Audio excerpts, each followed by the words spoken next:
Dear students of class 1 and respected parents, Assalamu alaikum. How are you students? I hope you will be fine and safe at homes. I am your English teacher from Junior Campus High School and today I am going to deliver you a lecture from your New Oxford Modern English book and today is our 5th lecture. आज बेटा हम book work का काम करना है जो कि आपने चैप्टर इन दिनों में कर रहे हैं clever fox and greedy wolf, उसकी होपफुली आप रीडिंग भी कर चुके होंगे जो मैंने आपको करवाई थी। तो बेटा आज हम उसका बुक वर्क करने वाले हैं, तो आपने अपनी बुक खोलनी है। सो प्लीज़ बेटा go to your page number 62 and 63। Okay बेटा, बुक वर्क स्टार्ट करने से पहले हम इसके डिक्टेशन वर्ड जो है वो आपके जो विंटर वेकेशन का सिलेबस है उसमें दे चुके हैं। होपफुली सबके पास वो आ चुका होगा, तो आपने उसमें से अपनी नोटबुक में उनको नोट करना है 2 टाइम्स, जैसे हम क्लास में काम करते हैं। और क्वेश्चन आंसर्स हम ऑलरेडी क्लास में आपको नोट्स के तौर पर लिखवा चुके हैं और इनके क्वेश्चन आपने बुक से उतारने हैं। तो आपने इन दोनों चीज़ों को अच्छे से याद कर लेना है, ठीक है। और हम अपने बुक वर्क की तरफ आते हैं। हम अपना पार्ट 2 करने वाले हैं। Complete the sentences, use words from the story. आपने स्टोरी जो आपने पढ़ी है उसी में से इन वर्ड्स को कंप्लीट करना है, लेते हुए इन सेंटेंसेस को कंप्लीट करेंगे। जैसे नंबर ए में क्या वो कहते हैं, the fox was dash of the wolf. The fox was dash of the wolf. अब फॉक्स क्या थी, वुल्फ से डर गई थी, तो हम क्या लिखेंगे यहाँ पे वर्ड फ्राइटेंड।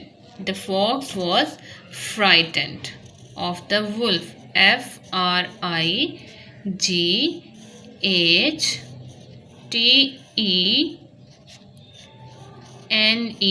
फ्राइटेंड।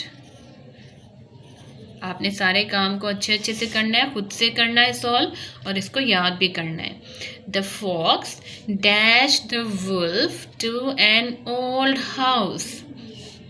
अब यहाँ पे क्या आएगा, the fox took the wolf, यानी कि वो उसको ले गई। Took the wolf to an old house, एक पुराने से घर में, ठीक है। यहाँ पर हमने टुक का वर्ड यूज करना है, TOOK, टुक, टेक से टुक आएगा यहाँ पर, ठीक है। The women was dash cakes on A shelf. अब वुमेन क्या करी थी केक्स को, the women was putting, put के साथ आपने ING का वर्ड यूज करना है, ठीक है। वॉज पुटिंग यानी रख रही थी। जब आप ING का यूज करेंगे तो PUT से डबल T हो जाएगा, PUTTING, पुटिंग, ठीक है। The women went out. अब यहाँ पर आप क्या बताएंगे, द वुमेन वेंट आउट कहाँ से बाहर गई, of the kitchen. The women went out of the kitchen, कि वो किचन से बाहर चली गई। Went out of the kitchen. Joining आपने अच्छे अच्छे से करनी है, ठीक है। नीट राइटिंग में साथ साथ काम करना है, स्पेलिंग ध्यान से आपने लिखने हैं।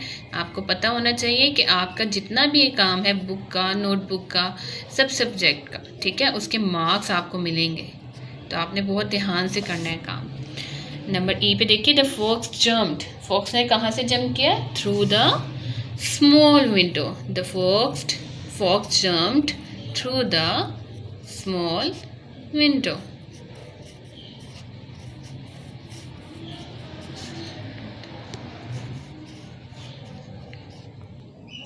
देखिए बेटा, अगर आपका यहाँ पर लाइन में पूरा नहीं आएगा तो आपने लाइन लंबी करके फुल स्टॉप लाजमी लगाना है यहाँ पर, ठीक है। Now look at your part B, working with words. Match the words in column A with the opposite meaning in column B। जैसे आपने सन एंड मून वाले चैप्टर में किया था ऑपोजिट्स का, इसी तरह से सेम यही काम है। अब आपके पास कॉलम A में वर्ड्स हैं, सिटिंग, इनसाइड, अस्लीप, मोर, डर्टी। और पार्ट B में यानी कि कॉलम B में है awake, less, standing, clean, outside. अब आपने ऑपोजिट्स को आपस में मैच करना है। अब फर्स्ट वर्ड आपका सिटिंग है, ये बहुत ही इजी है। इसके साथ क्या आएगा सिटिंग के साथ, वेरी गुड, स्टैंडिंग, ठीक है। अब इनसाइड के साथ क्या आएगा, इनसाइड मीन्स अंदर, और इसके साथ आउटसाइड। अस्लीप यानी कि सोए हुए होना, और अवेक जागना, ठीक है। मोर, लेस, ये तो सबको पता होगा, मैथ में आप ये कॉन्सेप्ट यूज़ करते हैं।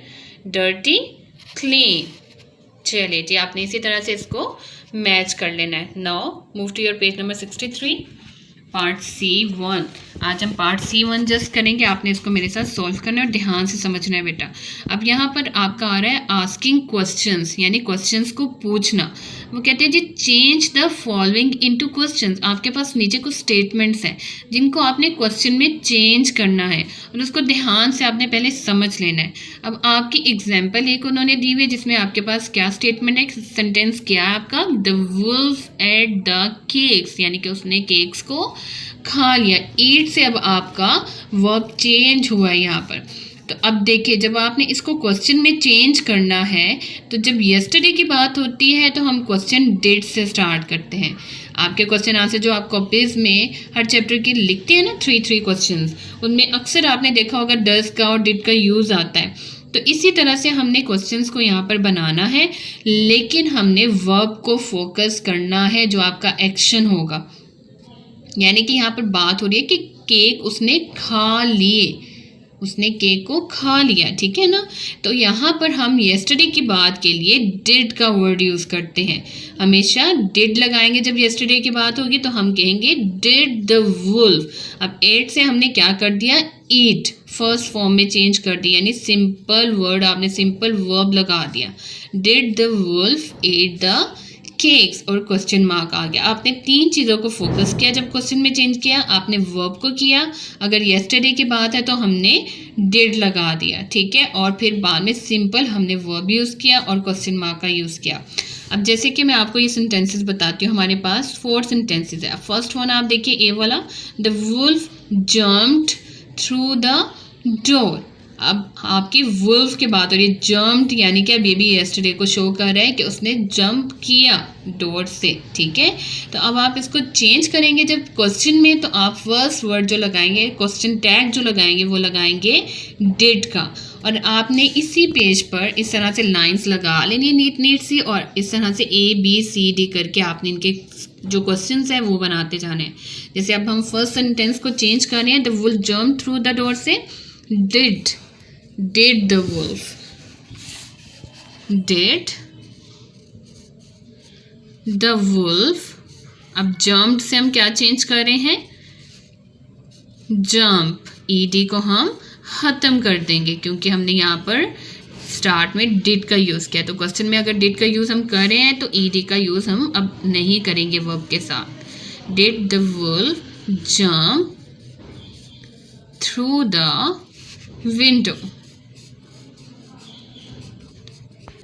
ओके बेटा, इस तरह से आपने क्वेश्चन को कंप्लीट इस तरह लिख लेना है, ठीक है, और क्वेश्चन मार्क लास्ट में लगाना है। अब देखिए, अब आप BCD की तरफ भी फोकस करें। मैं सेंटेंसेस पढ़ती हूँ। अब वो कहते हैं जी the woman made some cakes, यानी कि उसने केक्स बनाए। मेड मीन्स कि ये भी येस्टरडे को शो कर रहा है, मेक से यहाँ पर मेड है, ठीक है। तब आप क्वेश्चन बनाएंगे तो आप इसी तरह से डिड का यूज़ करेंगे और मेड को मेक में दोबारा से चेंज कर देंगे, ठीक है। इसी तरह से है the boy wrote a letter, यानी उसने खत लिखा। तो रोट से आप क्या करेंगे जब क्वेश्चन बनाएंगे, इसको राइट में चेंज कर देंगे। फिर वो कहते हैं the girl read a book, ठीक है। ये येस्टरडे को शो कर रहा है तो आपने रेड से इसको क्या कर देना है, रीड कर देना है, ठीक है। स्पेलिंग सेम यही रहेंगे आपके। और मैं आपको क्वेश्चंस यहाँ पर बनाकर दिखा देती हूँ, आपने बिल्कुल उसी तरह से उसको फॉलो करते हुए लिखना है। ओके बेटा, देखिए अब आपने बिल्कुल इसी तरह से क्वेश्चंस यहाँ पर बना लेने हैं। Did the woman make some cakes, made से हमने इसको चेंज कर दिया। फिर वो कहते हैं the boy wrote a letter से अब हम क्या कर रहे हैं क्वेश्चन में चेंज इसको, did the boy write a letter. और the girl read a book से क्या हो जाएगा, did the girl read a book. और क्वेश्चन मार्क आपने इसी तरह से लाजमी लगाने हैं, ठीक है। ये येस्टरडे की हमने प्रैक्टिस की है, आपने इसको ध्यान से अच्छे से प्रैक्टिस करते हुए यहाँ पे सॉल्व कर लेना है और घर में भी आपने इसकी अच्छे से प्रैक्टिस कर लेनी है, ठीक है बेटा। आज का हमारा लेक्चर यहीं पर खत्म होता है। अपना खूब ख्याल रखें। Stay home, stay safe. अल्लाह हाफिज़।